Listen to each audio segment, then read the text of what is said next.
Bom, vamos, em nome de Jesus, buscar o Senhor em oração, né?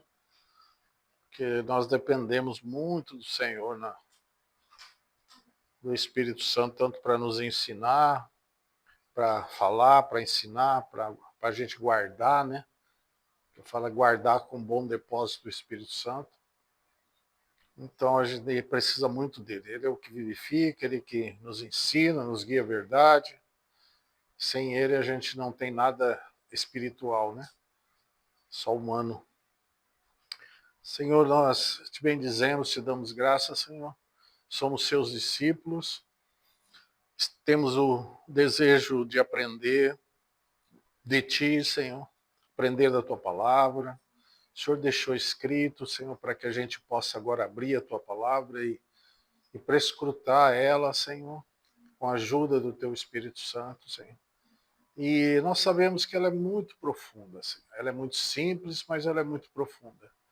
Então, Senhor, nos dá mais uma medida essa noite, além da que já temos recebido, que a gente possa se alegrar nesse tempo, viver e nos gerar esperança, Senhor, confiança, fé, perseverança, Senhor, porque nós sabemos, Senhor, que isso tudo está envolvido com a vida cristã, Senhor. Em nome de Jesus, entregamos esse tempo em tuas mãos, Senhor, e a ti, ó Espírito Santo, governa sobre nós, Senhor. Em nome de Jesus. Amém. Amém, irmãos. Bem, Mateus capítulo 24, né? Nós terminamos, né, de ver aquelas três coisas que eles perguntaram, né? Quando que seria aquelas coisas, que não ficaria pedra sobre pedra, que o Senhor Jesus tinha dito. Os sinais da sua vinda, né? Quer dizer, o que antecederia a vinda dele. Aí nós vimos a primeira parte, que é o princípio das dores, depois vimos a parte realmente da grande tribulação, né? Os 7 anos desse tempo. Alguns irmãos de tribulação, grande tribulação, mas o Senhor chama esse tempo, ele não faz, apesar de haver uma divisão, mas ele não faz, ele chama esse tempo um tempo que nunca houve e nunca haverá. E nós vimos também a questão da consumação dos séculos, né? O grande trono branco, como que o Senhor vai julgar lá naquele grande trono branco, que não é o nosso assunto. Como nós vemos ali, estava o rei, estavam os anjos, estava os justos pelas obras que eles faziam, né? Nós vimos lá no texto que naquele grande trono branco o Senhor abriu os livros, né? E abriu o livro, que é o livro da vida, e os mortos foram julgados pelos que estavam escritos nos livros. E todo que não foi achado escrito no livro da vida foi lançado no lago de fogo. Então nós vemos que esse livro o Senhor risca, o Senhor escreve e o Senhor risca, né? Porque Moisés pediu para o Senhor para riscar ele desse livro e o Senhor não, só aquele que pecar contra mim é que eu riscarei. Então não é um assunto de escrever, é um assunto de riscar, né? Então lá aquele livro da vida é um assunto de riscar. Agora o livro da vida do Cordeiro é um assunto de escrever, porque é como se fosse o livro da vida, o nascimento, né? Certidão de nascimento, o livro de nascimento, e o livro da vida do Cordeiro, o livro do casamento. Muito importante nós estarmos inscritos nesse livro, né? Porque esses são os que são os vencedores, os que entram na cidade, né? Nós temos já comentado alguma coisa com os irmãos sobre o assunto de vencedores. É o livro de Hebreus, né? Se nós atentarmos para o livro de Hebreus, uma outra oportunidade, a gente pode estudar o livro de Hebreus com os irmãos, né? Muito rico o livro de Hebreus. Eu sei que os irmãos leram, tal, mas a gente fazer um estudo mais aprofundado sobre o livro de Hebreus, principalmente as exortações, né? Que ali fala quando o povo saiu do Egito, passou pelo mar, que fala da nossa regeneração, de sermos tirados do mundo, do pecado, né?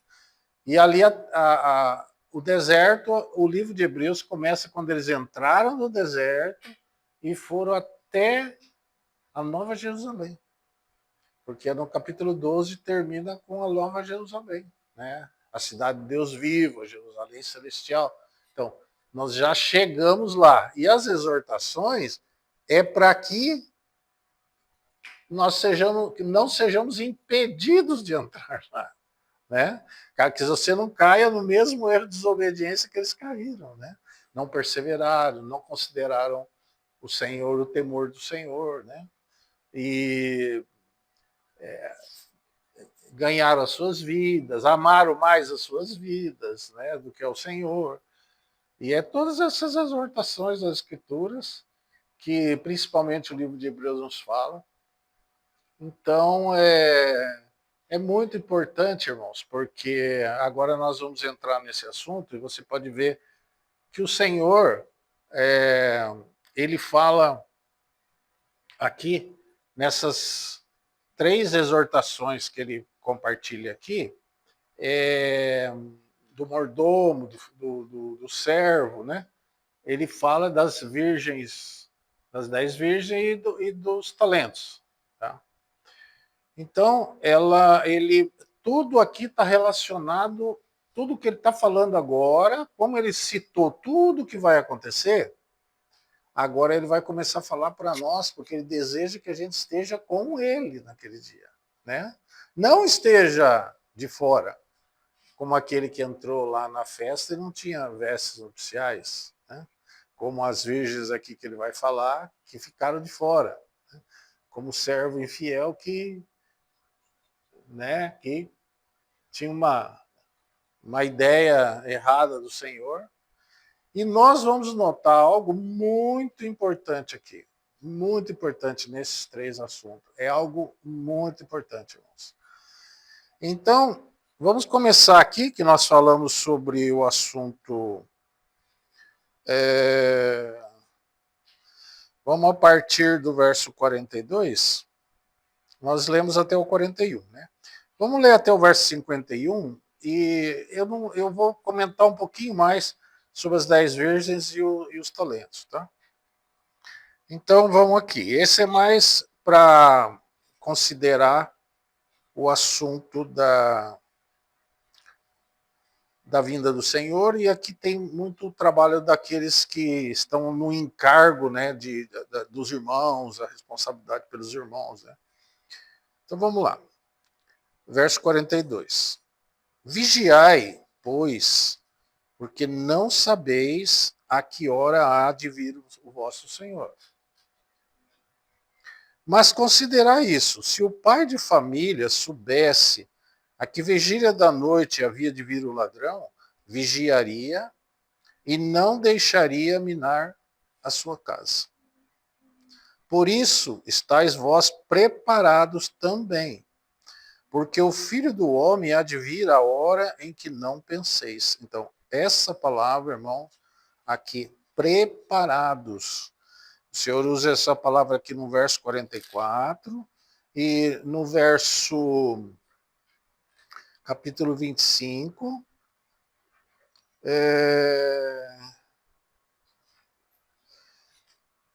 O verso 10 diz assim, ó, e tendo ela ido comprá-lo, chegou o esposo e as que estavam preparadas entraram com ele para as bodas. Então, e essa palavra preparadas é muito importante.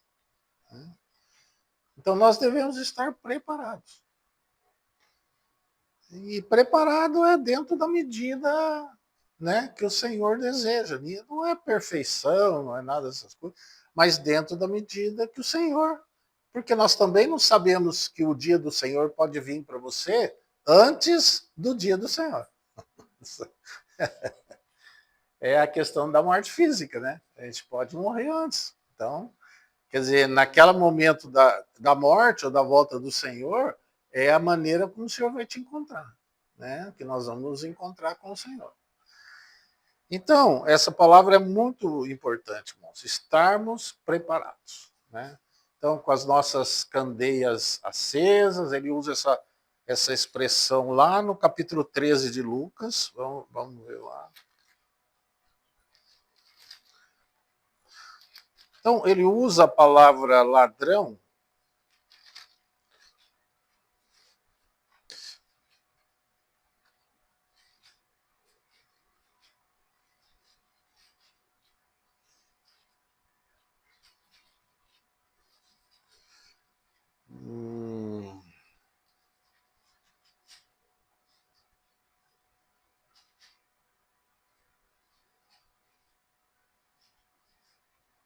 Eu achei que era Lucas 13. Deixa eu ver aqui.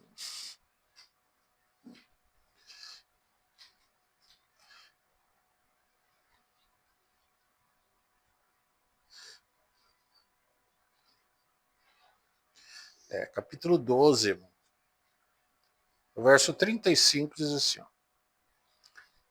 estejam cingidos os vossos lombos e acesas as vossas candeias. Olha como é importante o assunto lá das virgens e do óleo, né? As vossas candeias estejam acesas. E sede vós semelhante aos homens que esperam o seu Senhor, quando houver de voltar às bodas, para que quando vier e bater, logo possam abrir. Bem-aventurado aqueles servos, os quais, quando o Senhor vier, achar vigiando. Em verdade vos digo que se cingirá e os fará sentar à mesa, e chegando-se os servirá, irmãos. Essa palavra é muito... Imagine, né? Na mesa, no reino, o Senhor te servir. A gente sentar, né? Hoje nós fazemos a ceia ali, né? Sabemos da presença do Senhor, mas no reino, você sentar à mesa e o Senhor te servir.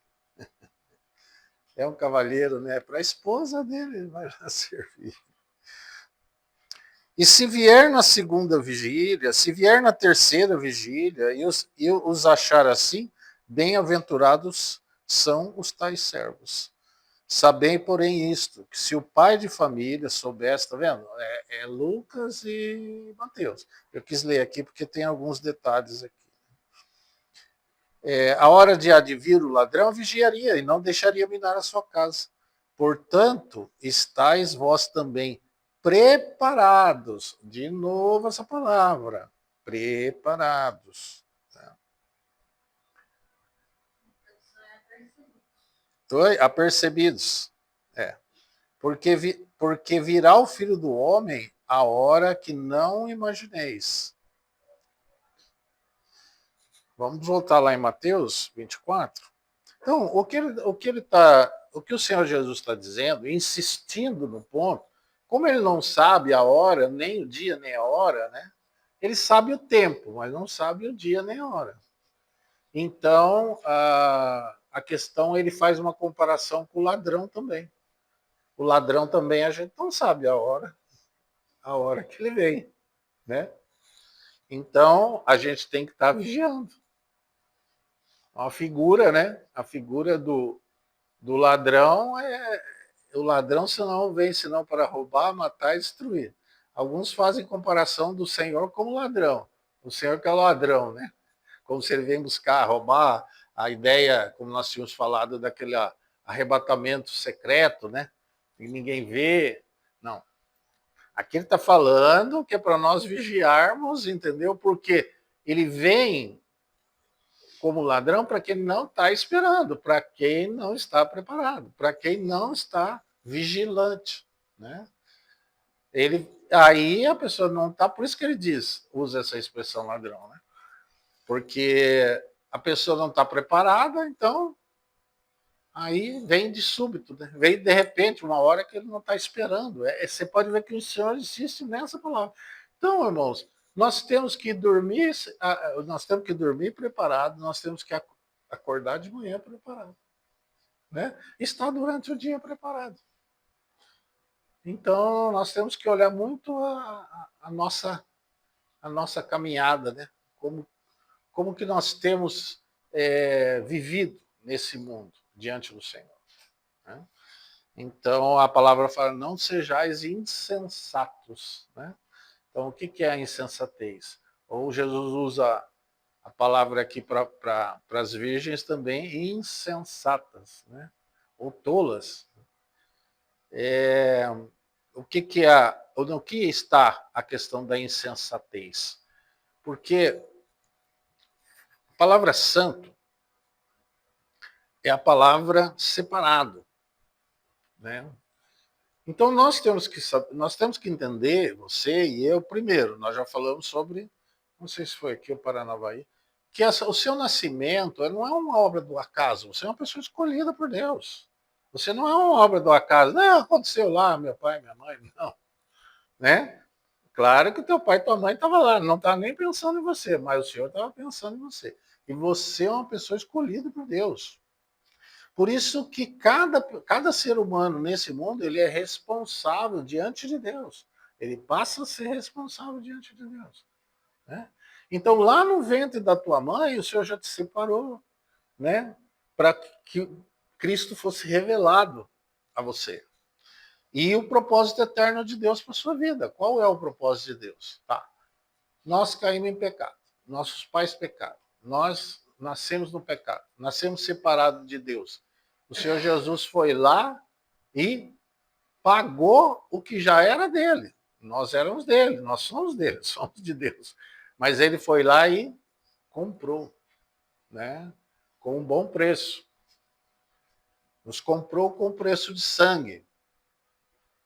Agora, a palavra fala, a condenação é essa, que ele veio ao mundo e os homens amaram mais as trevas do que a luz, porque suas obras eram más.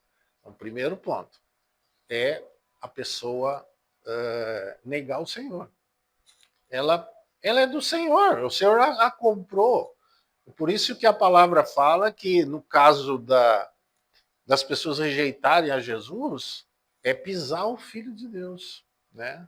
É você humilhar ainda mais, que o Senhor se humilhou, desceu do céu, deixou o seu trono, colocou, veio a essa terra, né, se humilhou como homem, foi até uma morte de cruz, que é uma morte maldita, né? Maldito todo aquele que for pendurado no madeiro.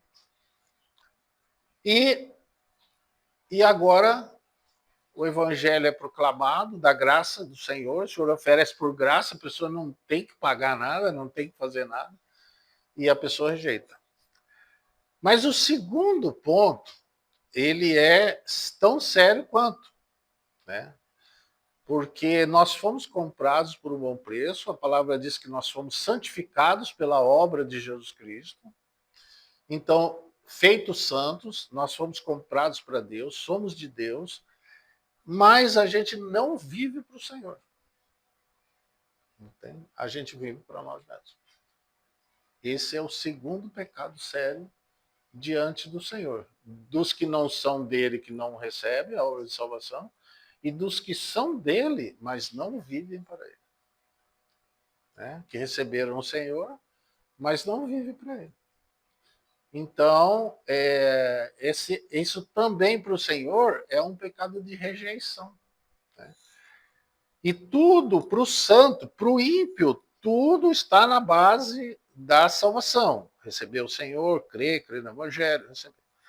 Mas todo o Evangelho do reino, que é o Evangelho da graça, para o ímpio. O Evangelho do reino, para quem é do reino. Lembra que Jesus falou lá em Mateus 13, quando ele falava em parábolas, eles perguntavam, mas por que o senhor fala em parábolas? Aí ele falou assim, porque a vós é dado conhecer os mistérios do reino, mas a eles não é dado. Por quê? Porque nós somos filhos do reino. Você nasceu de novo, você é um filho do reino. Então o Senhor agora, todo o trabalho do Senhor hoje, na sua vida, é que você não só veja o reino, mas que você também entre no reino. Né? Agora, é fato, irmãos, que o reino de Deus está dentro de nós. Mas isso fala, aí é que fala de uma forma mais forte ainda quem deve governar. Porque se o reino de Deus está dentro, não, mas o reino está dentro de mim. Sim. O reino é quê? É o quê? Existe um reino sem rei? Não. Um reino, existe um rei, certo? Que é o próprio Senhor Jesus. Agora, quem é que está sentado no trono? Quem que está governando? Né? Você ou o Senhor? As suas decisões, suas posições, os seus prazeres, a sua satisfação, a sua coisa, ou o Senhor? Não tem como duas vidas viverem no mesmo espaço. Né? Por isso que a palavra fala que existem duas portas. Capítulo 13 de Lucas fala sobre isso. Existe a porta da salvação, que ela é estreita, certo? Por que ela é estreita? Porque entra um por um. Entra um por um. Não entra a salvação, não entra de rodo, assim, de 10, 12, de 12, de 100, de 50. Né? Cada um entra por essa porta. Ele tem que entrar. Cada um. Ele diz assim: eu sou a porta. Aquele, não são aqueles, mas aquele que entrar por mim, entrará, sairá e achará pastagem. Só que daí você entrou por essa porta, tem uma outra porta lá na frente, que é a porta do reino. E aqui tem um caminho estreito. A porta é estreita e o caminho é estreito. Certo? Por que o caminho é estreito, irmãos? Por que o caminho é estreito? Vamos lá em Lucas 13 para a gente ver esse texto?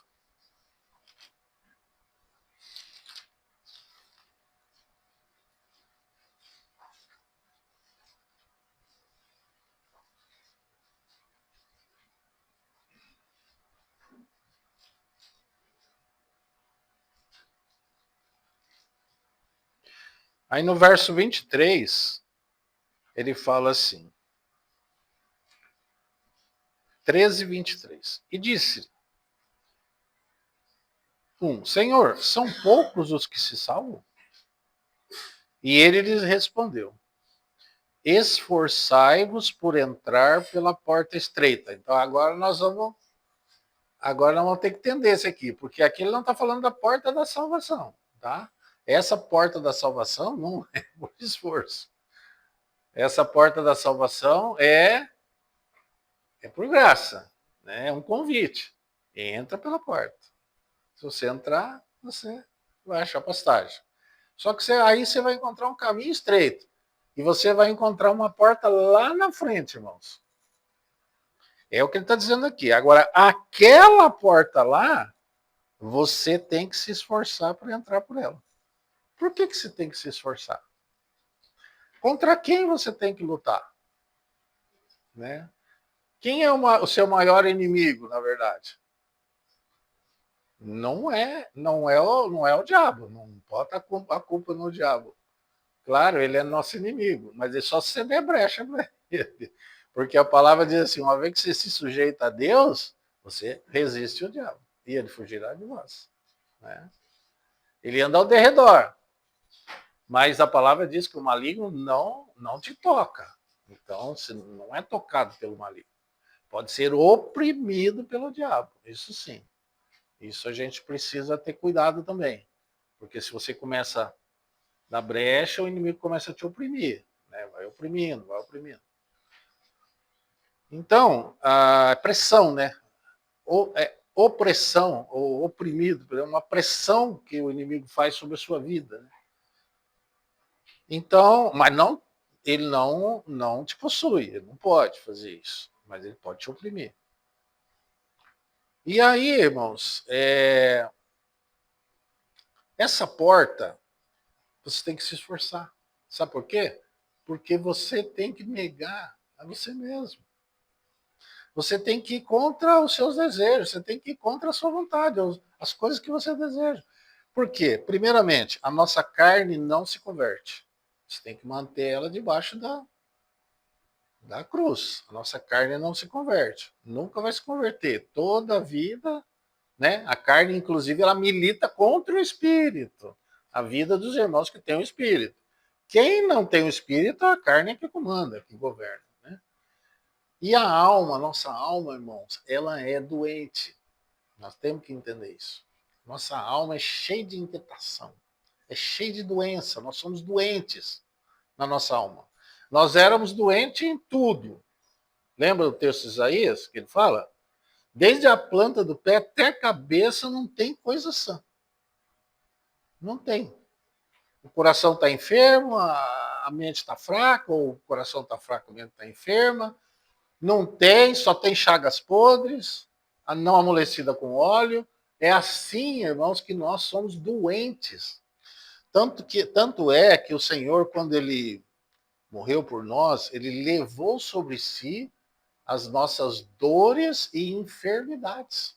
Essas dores têm relação com a questão da alma, né? A gente sofre na alma, a gente tem dores na alma, né? Então, você precisa conhecer o seu ser. Você precisa conhecer o seu ser.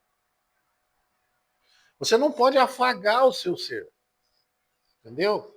Você não pode abraçar ele. A palavra diz lá em Jeremias, uma vez que você abraça o seu ser, você abraça uma serpente. Você está abraçando uma serpente.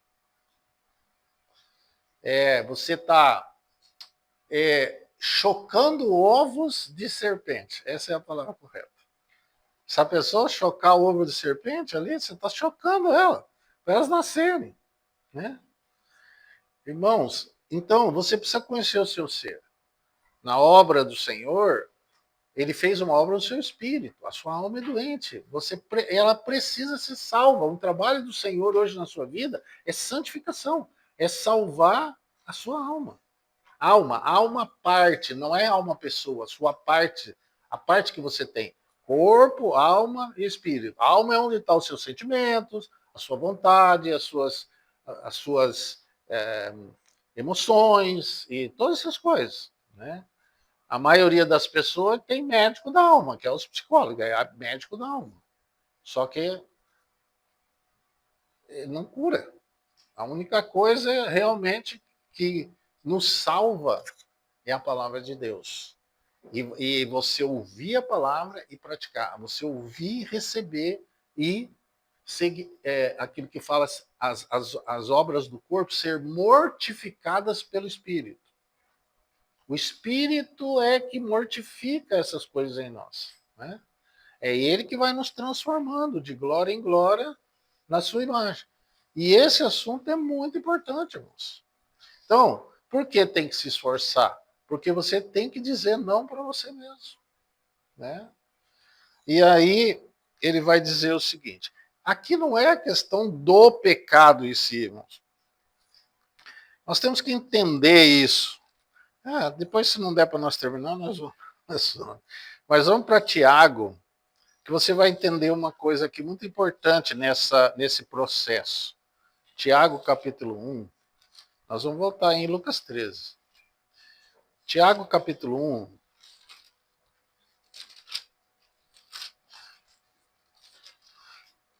Veja só.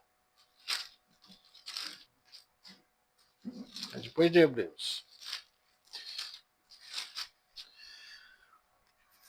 Ele fala uma coisa.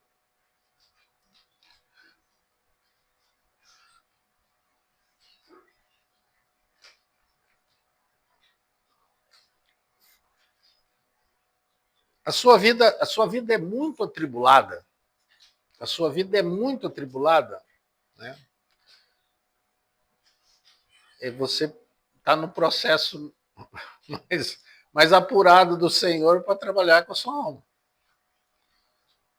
Então, mas com o tempo, se você deixar o Senhor trabalhar, essas tribulações não vão sendo mais tão fortes, né? Então ele vai falar aqui no verso 3 o seguinte, verso 2, ó. 1, 2. Meus irmãos, tende grande alegria quando enfrentardes várias provações. Algumas traduções traz tentações. Essa minha aqui fala tentação. Mas há uma diferença da tentação, que ele vai falar abaixo, da provação. Tá? Aqui no original são duas palavras diferentes. O Senhor nos prova, mas o Senhor não nos tenta. Você vai dizer assim, ó, Verso 13. Ninguém sendo tentado, digo, de Deus sou tentado. Porque Deus não pode ser tentado pelo mal e a ninguém tenta. Quer dizer, quem que vai tentar Deus para te tentar? Ele não pode ser tentado pelo mal, por isso que ele não tenta. Ele não tenta, o Senhor não tenta. Isso aí não. Então, quem tenta é o diabo, mas o Senhor não. Certo? Então, uma coisa muito importante. Então, ele vai falar aqui. Tende alegria por passar por várias provações. Por quê? Sabendo que a prova da vossa fé opera a paciência. Tenha, porém, a paciência sua obra perfeita, para que sejais perfeitos e completos, sem faltar em coisa alguma. Porque a tribulação, na verdade, ela é a providência de Deus que mais mexe com a nossa alma. Ela não mexe com o espírito, não mexe com o corpo. A providência do Senhor, aquela espada lá de 2 gumes que separa alma e espírito, junto e medula, né? As providências do Senhor não é só a palavra, porque aí ele fala a palavra e a gente não ouve. A gente entra por aqui, isso é por aqui. Mas você é filho, você é filha. O que ele tem que fazer? Ele vai deixar? Deixa assim mesmo. Não, não corrige, não, deixa lá. Vamos conversar. Né, João? Conversar resolve, né? Né, Samuel? Resolve, né? Só conversar, resolve, né?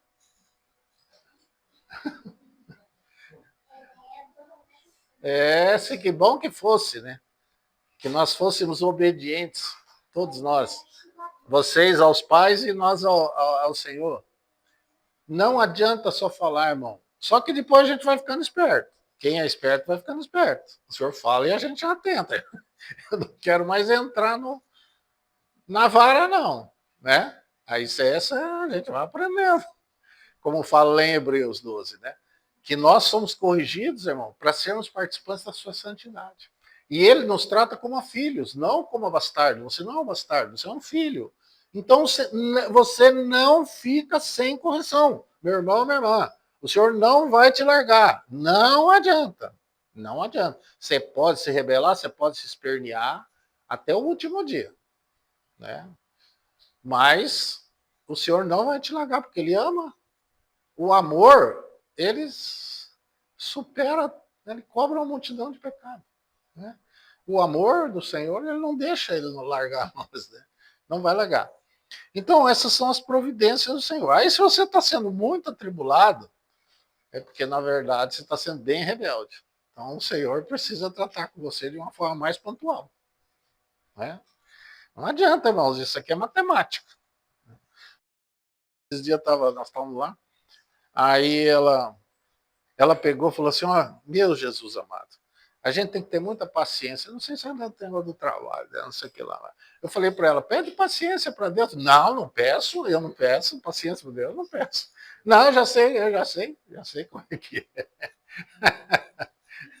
Vai ficando mais esperto. Mas aí, irmãos, ele vai dizer aqui, ó, verso 5. E se algum de vós tem falta de sabedoria, peça a Deus. Por que? O que é ser falta de sabedoria? É você murmurar, que você está muito atribulado. É você pedir para Deus te livrar daquela tribulação. Veja bem, isso é muito importante. É falta de sabedoria isso. Murmurar, por exemplo, Deus está tratando com você porque Ele ama você, você está errada, Ele quer tratar com você e você murmura. O que acontece? O Senhor fica triste, né? Sabe o que o Senhor fala? A pior coisa, irmão. Porque quando você está na mão do Senhor sendo tratado, é uma coisa. Mas a pior coisa é quando o Senhor larga. Ele larga em você mesmo. Para que as coisas... Um abismo chamar outro abismo, né? É isso que a palavra fala. Nunca faça isso, nunca murmure. Já não começa a reclamar. Já começa agradecendo o Senhor, entendendo. E outra coisa, você pode fazer o seguinte, ó, se essa tribulação vem dos homens ou vem de Satanás, está repreendido em nome de Jesus. Mas se essa tribulação vem do Senhor, como como Davi fazia, Davi faz isso. Ó, se isso vem dos homens, maldito seja o nome do Senhor. Mas isso vem do Senhor, então o assunto é comigo. Deixa eu oferecer ao Senhor uma oferta. O assunto é de Deus comigo. Se o assunto é de Deus com você, beija a mão que trata com você, porque Ele te ama, né? Agora, porque e outra falta de sabedoria é pedir para você ser livrado daquela tribulação. Porque você tem que chegar no fim dela, porque o fim dela é que tem o seu efeito, né? E que traz a paciência, que traz seu efeito próprio, que traz o exercício. Aí tá, você vai até um pedaço, apanhou, apanhou, apanhou, foi até um pedaço, certo? Mas não chegou no final. Aí você fala, não, senhor, eu quero voltar, quero voltar. Quando você tiver que passar de novo, você vai ter que apanhar tudo aquilo de novo e mais ou mais para frente. Você já apanhou até aqui? Vai até o final. Porque o Senhor está nisso, o Senhor vai cuidar de você até o final. Ele vai lá, ele vai te levar. Tem uma mão que cuida, que está te levando. Não vai dar uma porção que você não possa suportar. Nunca é mais do que você possa suportar. Mas entenda, essas são providências do Senhor na sua vida, né? Porque senão a gente não aperfeiçoa, só falar não adianta, irmãos. A gente precisa da disciplina do Senhor. Então veja que coisa importante. Ele vai falar aqui, ó. Verso 6. Peça, porém, com fé e nada duvidando. Porque o que duvida é semelhante à onda do mar que é levada pelo vento e lançada de uma parte para outra. Não pense que receberá do Senhor alguma coisa. Quer dizer, o homem ou mulher de ânimo dobro, inconstante em todos os seus caminhos. Então a gente é dobre. O que é dobre? É você querer viver eu e o Senhor, né? Ânimo dobre. É um pé numa canoa e um pé na outra. É o pé. Quem já andou de canoa, duas canoas não dá, né? Uma canoa dá, mas duas canoas você não consegue. Um pé em cada canoa não consegue. Não dá. Uma vai para lá, outra vai para cá e você vai para o meio da água, né? Não receberá do Senhor coisa alguma, irmãos. E ele vai dizer assim, verso 9. Mas glorie-se o irmão abatido na sua exaltação, e o rico em seu abatimento, porque ele passará como a erva. Porque sai o sol com ardor, e a erva seca, e a sua flor cai, e formosa aparência do seu aspecto perece. Assim se murchará também o rico os seus caminhos. Tá, vamos lá. Bem-aventurado o homem que suporta a provação. Olha aqui. O homem é a mulher, é o ser humano, né? Porque quando for provado, receberá a coroa da vida. Irmãos, o que tem lá na frente? Para quem é provado? Por quê? Você está na escola de Cristo, né? Mas de vez em quando o Senhor chama você para uma prova. Vem fazer a prova. Por enquanto, você só está na teoria, você só está na. Não é assim que faz na escola? Você aprende, aprende, aprende, aprende. Aí, como é que sabe se você sabe? Faz uma prova. Aí, se você passa aprovado, você aprendeu realmente. Então, o Senhor é assim. Ele, só que, porque o Senhor não é teórico, o Senhor, na verdade, é prático. Então ele quer saber se você ouviu e aprendeu, se você realmente está praticando. Porque se você não, na prova, mostra se você aprendeu ou não aprendeu. Né? Então, nas provações que têm acontecido na sua vida, como é que você sai nessa aprovação? Aprovado ou reprovado? Então, se saiu reprovado naquele assunto, então você ainda precisa passar, ainda precisa ser exercitado, né? Então, ele vai dizer assim, é bem-aventurado, irmão, porque o Senhor está te preparando, é a coroa da vida. A coroa fala de reino. A qual o Senhor tem prometido aos que o amam. O 13 nós lemos, agora veja o 14 como é muito, muito importante. Cada um, agora ele vai falar de tentação, na verdade, da tentação. Cada um é tentado quando atraído e engodado pela sua própria concupiscência. Irmãos, uma coisa muito importante. Da onde procede a concupiscência? por onde, qual o nosso membro que entra a concupiscência? Vocês já pensaram nisso? Os olhos. João fala isso. Concupiscência dos olhos, soberba da vida, né? Não sei o que do mundo. Eu sempre falo para as pessoas não deixar carro, não deixar coisa dentro do carro. Por quê? Porque isso e deixar coisa muito aparente. Porque o bandido, o maligno, o mal, a concupiscência vem pelos olhos. Quando ele vê uma coisa fácil, deixa lá na frente da sua casa uma máquina, um negócio, para você ver. A pessoa passa na rua, olha lá, opa, mas se a máquina não estiver lá? E se aquilo não estiver lá? Não deixa aparente, irmãos. Entende? Então, toda concupiscência, ela entra pelos olhos.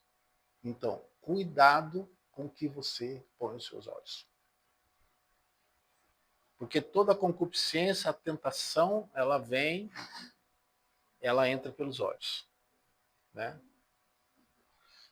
É o que você põe os seus olhos, o que você vai ver, o que você vai... Ali entra a concupiscência, presta atenção. Presta atenção, irmãos. O Senhor, isso aqui é um ensino para nós muito precioso, entendeu? Então, não põe os teus olhos na vaidade, não põe os teus olhos no pecado, não contemple, não olhe, não pare ali para olhar, né? Não procure para olhar, porque é pelos seus olhos que vai entrar a concupiscência. E aí ele vai dizer o seguinte: então, ele é engodado pela concupiscência. Então, mas essa concupiscência vem pelos olhos. Depois, havendo a concupiscência concebida, então veja bem, você não vai somente olhar, você vai entrar naquilo que você está olhando. Então, aí, a palavra vai dizer aqui, ela concebe, certo? Concebe, tipo assim, ela entrou em você, ela fez parte já em você. Ela já gerou algo, ela já dominou você. A verdade, a palavra é essa, ela dominou você já. E aí ela vai dizer assim: e a concupiscência concebida, ela dá luz ao pecado. Porque, na verdade, irmãos, quando você, a palavra fala aqui, né? Por isso que você vai ver muitas coisas relacionadas com os olhos. A candeia do corpo são os olhos, né? Davi fala lá também que eu não colocarei os meus olhos na vaidade, entendeu? Que jeito que Davi caiu? Ele foi no terraço e olhou a vizinha. O que gerou nele? Gerou uma concupiscência. Ele podia ali ter tomado a palavra de Deus, né? E ter falado, não, eu não colocarei meus olhos na vaidade, né? E tal. E ele tomasse a palavra de Deus ali como escudo, o escudo da fé. É um escudo da fé, é uma forma de mostrar, de você se defender, né? Capacete da salvação, couraça da justiça, essas coisas que você se defende. Então, ele olhou, veio a concupiscência, da concupiscência concebeu. Uma vez que concebeu, irmão, é muito difícil voltar atrás. É muito difícil voltar atrás, não volta. Porque aquela concupiscência, ela só se satisfaz quando o pecado é consumado. Então, esse assunto é muito sério na nossa caminhada cristã. E o Senhor está trabalhando com a nossa alma. Tudo isso são doenças da alma, porque, na verdade, se a nossa alma não tivesse esse problema, jamais, né? Mas como que, numa situação dessa, por exemplo, numa situação dessa, quando eu sou atraído, certo? Por algo, Qual deve ser a minha atitude diante daquilo? Jesus ensina o caminho.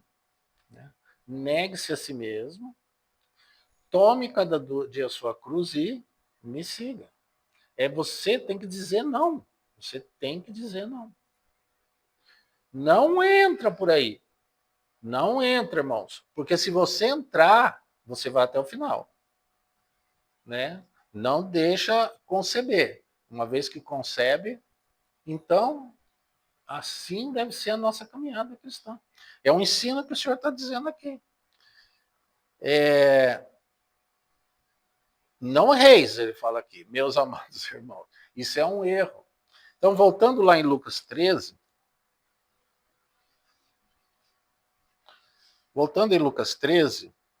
você tem que se esforçar ou não tem?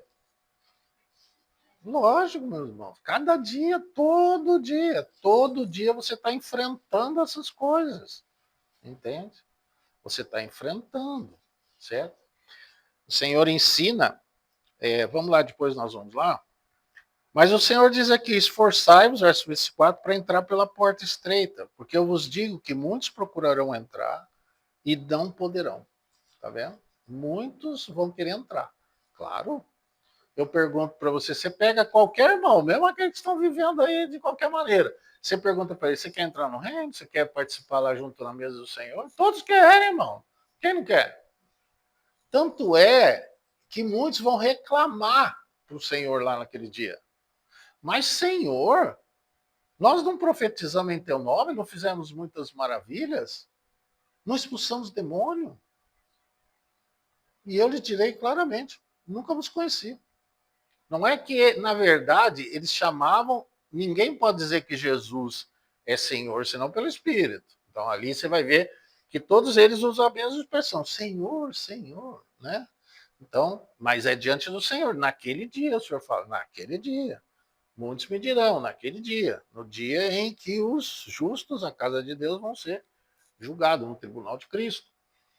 Então, todos querem entrar, não tem dúvida. Só que muitos procurarão entrar, irmão, o Senhor está falando isso, e não poderão entrar. Né? E ele vai explicar o porquê. Por que não pode entrar. Então, o caminho nosso, Colossenses 3 aqui vai falar, o caminho nosso, irmãos,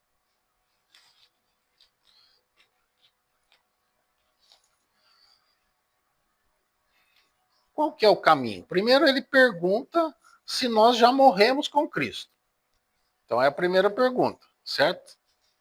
O verso 20, capítulo 2, verso 20 de Colossenses. Ele vai falar assim. Todos os irmãos fazem essas perguntas, né? Pedro faz, se é que já provastes que o Senhor é bom. Ele faz uma pergunta, se você tem uma experiência real com o Senhor, se você é um filho de Deus. Então ele fala aqui, ó, verso 20, 2:20, ele diz, se, pois, estáis mortos com Cristo, quanto aos rudimentos do mundo, não vos carregueis ainda de ordenança. Então, ele vai dar orientação. Você já morreu? Tá. Mas no capítulo 3, verso 1, ele vai dizer, portanto, se já ressuscitastes com Cristo, que a gente só não morreu, né? Nós vivemos um tempo assim que só falava, morreu, morreu, morreu. Só que nós não só morremos, mas nós ressuscitamos também com Cristo. E ele pergunta se é uma condição. Você já morreu? Você já ressuscitou com Cristo? O que ele está falando aqui? Buscai as coisas que são de cima, onde Cristo está sentado à destra de Deus. Pensai nas coisas que são de cima. Irmãos, deve ser a nossa base da nossa vida cristã. Entendeu? Essa é a caminhada de um vencedor. Né?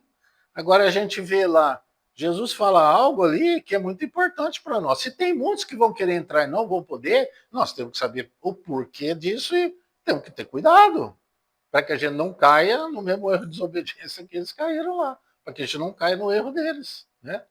Não façam o que eles fazem. Aí ele diz assim, verso 3, porque já estáis mortos e a vossa vida está escondida com Cristo em Deus. Quando Cristo, que é a nossa vida, se manifestar, então também vós vos manifestareis com ele em glória. É isso que ele fala lá, que aos que predestinou, a esses também chamou, os que chamou, a esse justificou, e ao que justificou, a esse também glorificou. Aqui ele não está falando de epifania. Aqui é outra palavra. Aqui é fânero. É fânero. Aí, aqui é quando Cristo se manifesta em você. Agora, aqui, a vida dele se manifesta em você. Certo? Então não é você, é a vida dele se manifestando em você. Então, quando ele se manifesta em você, você se manifesta com ele em glória. Agora, presta bem atenção no verso 5, que ele vai falar. Fazei, pois, morrer a vossa inclinação carnal sobre a terra. Quem é que tem que fazer morrer? É nós. Aqui o verbo está no imperativo. Certo? E ele vai, Paulo explica isso lá em Gálatas 2, ele fala, e os que são de Cristo crucificaram a carne com as suas paixões e concupiscências. Como é que você faz morrer? Ou mortificar? Tem uma tradução que fala mortificai. Aqui é verbo no imperativo. De que maneira? Pelo Espírito. Então, você tem uma tentação, você tem uma coisa. Você sabe que se você caminhar, se você e for para concupiscência, ela vai conceber. Se ela conceber, você não tem mais parada senão o pecado. Consumar o pecado. Não tem parada. Você não consegue parar ali no meio. Quando ela foi concebida, você não volta mais. Você não consegue voltar. Então você tem que ser antes, quando você tem a tentação. Como é que faz, irmão? Mortificar as obras do corpo pelo Espírito. É dizer não. Né? E você pede ao Espírito, Senhor, eu preciso de ajuda aqui nessa área. Senhor. Eu estou sendo muito tentado nesse assunto aqui. Eu estou sendo muito tentado nesse assunto. Eu preciso da tua graça nessa área. Me livra, Senhor. Me dá livramento. Aí você vai. Vem de novo, o que você fala? Toma a cruz novamente. E o Espírito vai mortificando essas obras. E vai te vivificando. Isso é uma benção. É uma benção, irmãos. É o trabalho do Espírito. O Espírito, ele traz morte para o que tem que gerar morte em você e traz vida. Por isso que ele fala, se já morrestes e se já ressuscitaste. Então você tem ação da morte e tem ação da vida. Então ele vai dizer aqui, fazei, pois, morrer a vossa inclinação carnal sobre a terra. A fornicação, a impureza, a afeição desordenada, né? A vil concupiscência, a avareza, que é a idolatria. Esses são realmente pecados fortes na nossa vida, que a gente tem que tratar bem sério no começo da nossa experiência. Nós temos que já ir tratando, né? Se nós temos esses pecados muito fortes na nossa vida e nós já temos caminhada longa, nós estamos afagando, né? A gente tem prazer naquilo. E o Senhor não consegue livrar você, né, sem trabalhar na sua vida. Sem que você deixe, porque os assuntos que diz respeito a tudo, por isso que o verbo aqui está no imperativo, né? É Deus falando com você. Você precisa fazer morrer a tua inclinação carnal sobre a terra. Você precisa fazer morrer. Aí agora você vai buscar o socorro aonde? É Deus falando para você. Aonde você vai buscar socorro? No Senhor e no Espírito. Você tem que responder a Deus. Todos nós temos que responder a Deus. O Senhor também tem que responder a Deus. Né? Nós vamos responder a Deus. Voltando lá em Lucas, então, em Lucas 13, irmãos.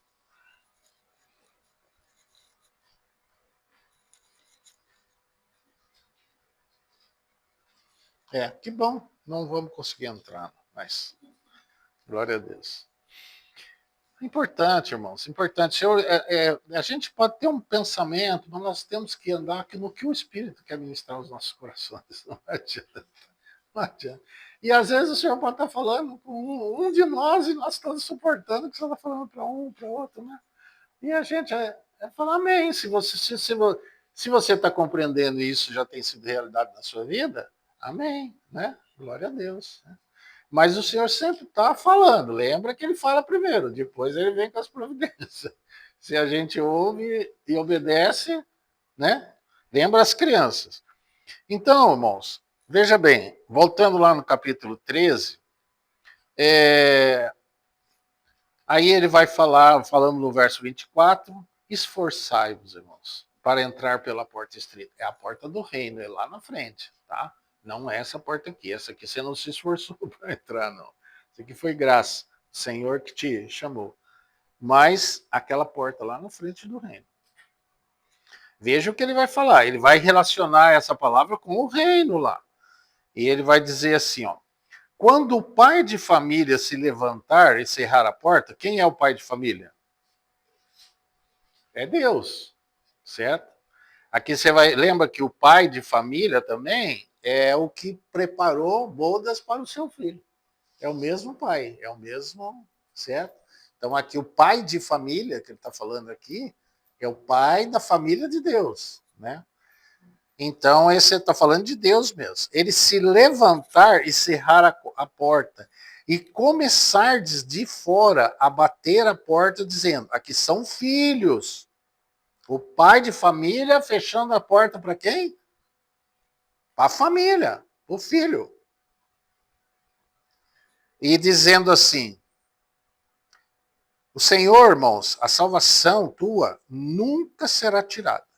Isso porque você nasceu de Deus. Isso a gente já tem falado. E você também já está garantido novo céu e nova terra para você. Tá? Então, jamais você vai ser lançado em lago de fogo, jamais em inferno, jamais em lugar nenhum desse. Então, é essa questão. Só que agora é o pai de família. Lembra o filho pródigo? Os dois. Um foi lá e pediu a herança para o pai. Olha que coisa muito ruim. O que é você pedir a herança para Deus? É você querer gastar ela aqui nesse mundo, irmãos. É você já querer. Não, não, eu quero já, tudo que o senhor tem para mim, eu já quero gastar aqui. Entendeu? Tem os que entregam a alma para o diabo. Sabe disso, né? E o diabo faz prosperar. Tem muita gente que faz isso, fazem pacto. Por isso que muitas crianças são sacrificadas. Porque o diabo sempre pede o sangue de uma criança nesses pactos. Né? E só tem uma forma dessa pessoa retornar. Por exemplo, se ela quiser crer em Deus, tudo, o pacto que ela fez com o diabo, só tem uma forma de voltar. É pela vida. É ela entregando a vida. Porque quando ela faz esse pacto, ela põe outra vida no lugar dela. Ela mata outro no lugar dela. Então, lembra que Paulo fala sobre isso? Que o tal seja entregue a Satanás para a destruição do corpo, para que o espírito dele seja ganho no dia de Cristo, tá vendo? Então, se a pessoa se arrepender, ela quiser voltar para Deus, quiser ser salvo, quiser desfazer esse pacto com o diabo, só morrendo. O corpo é entregue para Satanás, para destruição, para que o espírito dele seja salvo. Mas uma coisa também, irmão, que você pode fazer é você pedir a Deus a sua herança aqui, nesse mundo. Pode pedir, para você gastar aqui. O Senhor vai dar a sua herança aqui nesse mundo. Só que o que vai acontecer, você vai gastar ela aqui. Porque a nossa herança é para quando, irmão? É para depois. A herança é lá. Herdeiros e cordeiros juntamente com Cristo. Então, aquele jovem, ele pediu a herança dele. O pai deu. Ele foi e gastou tudo com as meretrizes, porque é a figura do mundo, né? Todas aquelas coisas ali é a figura do mundo, irmão. Meretrizes, porcos, né? Desejou comer as coisas com os porcos. Quando ele voltou, ele disse que ele não, ele falou assim, não, eu volto como um empregado do meu pai, certo? Mas quando voltou, o que aconteceu? O pai correu lá. É a única expressão, muito interessante, é a única expressão na Bíblia, irmão, que fala que Deus vem correndo para nos beijar. quando a gente se torna para o Senhor, né? Então, ele chegou, matou o boi cevado, vestiu ele, é filho, nunca deixa de ser filho. Se você é filho de Deus, você nunca deixa de ser filho. Nunca, jamais. Só que quando ele voltou, o outro filho, ele ficou muito bravo. Porque ele falou assim, ele perdeu a vida dele por amor ao pai. Ele nem um cabritinho ele pegou para alegrar com os amigos. Ele não fazia nada. Ele perdeu a vida dele, na verdade. Tá certo que tem outros ensinos ali que o Senhor quer ensinar, né? Na verdade, com a questão dos judeus, a questão dos que não eram, né, os saduceus, judeus e aqueles que o Senhor estava trazendo ali, um ensino.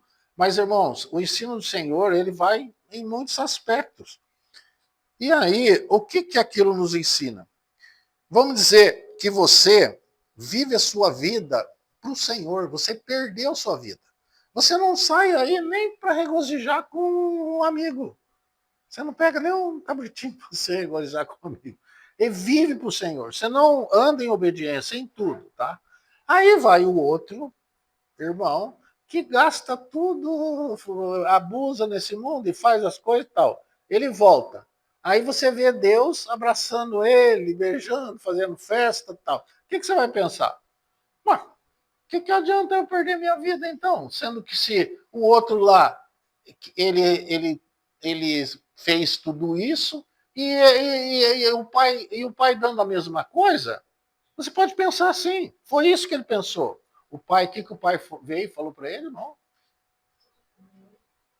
O pai veio e disse assim: ó, é justo que nós nos alegremos. Porque esse teu irmão, esse meu filho, estava perdido e foi achado. Né? Ele disse: então, nós temos que ter esse coração. Se o irmão viveu dessa maneira, a irmã está vivendo e vive, nós temos que nos compadecer, entendeu? Dessa pessoa. Porque a gente sabe o que vai ser lá na frente. O que ela está perdendo, na verdade. Né? Agora, não tenha receio que você serve ao Senhor e você perdeu sua vida por amor ao Senhor, que é o chamamento do Senhor, de você perder a sua vida por amor ao Senhor, que Deus vai ser injusto com você, irmão. Não vai ser. Porque quando ele voltou, ele falou: é justo que nós nos alegremos. Mas eu quero dizer uma coisa para você: tudo que é meu é teu. A herança era dele, não era deles. Entende? Ele gastou aqui. Se você quiser gastar sua herança aqui, tudo bem. Ela vai ser temporal, né? Mas a sua herança que o Senhor tem preparado para você é eterna. A herança, o que Esaú fez foi ele vendeu o direito de primogenitura. Sabe o que é isso, irmão? Direito de primogenitura? É você tem tudo que o Senhor Jesus tem. Você é herdeiro e cordeiro juntamente com ele. Tudo que o Senhor Jesus, aonde ele estiver, tudo que ele fizer, tudo que for dele, tudo é seu também. Já pensou isso? Por isso que ele usa a expressão de esposo ou esposa. Porque a esposa, ela entra e herda tudo que o marido tem, né? Então, vivem junto. É tudo que o marido tem, a esposa tem também. Tudo que o marido faz, a esposa também faz. Por isso que ele usa a figura de marido, esposa e marido. Porque a intimidade, na verdade, tem tudo o quê? Porque nenhum mais tem o que aquele casal tem, né? Então, isso é muito importante, irmãos. Não venda o teu direito, a tua herança agora, para sua satisfação. Não venda, não faça isso. Você pode falar para o Senhor, toma uma decisão. Se você quer viver mesmo, gasta a sua herança aqui, amém. Aí o Senhor vai deixar. Ele não vai tratar de uma forma mais próxima de você por causa do. Você vê que aquela figura do filho foi longe do pai, né? Foi longe, ele foi. Ele quer ir, deixa. Então o pai não fica em cima, o pai não fica corrigindo, o pai não fica tratando, o pai não fica. Sabe, como que é? Ele deixa. Mas depois não vai chorar lá, nessa porta fechada. Então vamos voltar aqui e nós vamos terminar esse assunto, né? Porque o outro nós nem começamos. Lucas 13, ele vai dizer assim, olha, presta bem atenção, irmãos, no que Jesus está falando, presta bem atenção, é muito significativo. Então, o pai de família se levantar e cerrar a porta, verso 25, e começar de fora a bater, dizendo, Senhor, Senhor, abre-nos, não é? Não chamamos Jesus de Senhor? Aquele que chama Jesus de Senhor, e no seu coração crê que ele ressuscitou dos mortos, é salvo. Então, é o salvo. Ninguém pelo Espírito, ninguém sem o Espírito diz que Jesus é o Senhor. Isso está lá, Paulo fala lá em Coríntios, né? E aqui nós sabemos que está se tratando de filhos, porque ele está falando o pai de família se levantar, pai da família, é ele que vai cerrar a porta para esses. Já pensou o pai falar, não, você não entra, você fica fora. Abre-nos. E respondendo ele, ele vos disser, não sei de onde vós sois. Jesus. Então começareis a dizer, olha só, mas nós comíamos e bebíamos na sua presença. Ué, é o pai de família e os filhos sentavam junto, comiam e bebiam na sua presença. E tu nos ensinava nas ruas. O que fala nas ruas? É com a mão dada. Levando a criança, falando, ensinando, falando. O senhor dava a mão para mim na rua, me levava.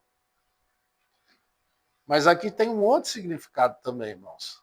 Quando é que nós comemos e bebemos na sua presença? Na ceia, né? Comemos e bebemos na sua presença, na presença do Senhor. Ele não nos ensina? Não nos ensina aonde você está na rua, na sua casa, aonde você está andando, ele está sempre nos ensinando. Olha só, irmão. E ele vos responderá, digo-vos que não vos conheço, nem sei de onde vós sois. Apartai-vos de mim, vós todos os que praticais a iniquidade. Então, o que é iniquidade? Iniquidade é isso. É você faz em seu benefício. Tudo que você faz é para você mesmo. É para sua satisfação. E o que é equidade? É aquilo que você faz em favor de todos. Então, você não vive para si. Você vive para o Senhor, vive para Deus, para os irmãos. Isso é equidade. Né? Tudo que você faz é uma vida de equidade.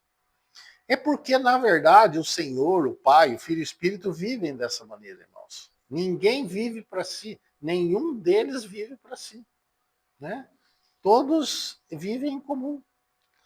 E então, o que impede, você vai ver isso lá de novo, aqueles lá em Mateus dizendo, Senhor, mas nós não profetizamos em teu nome, apartai-vos de mim, vós que praticais a iniquidade.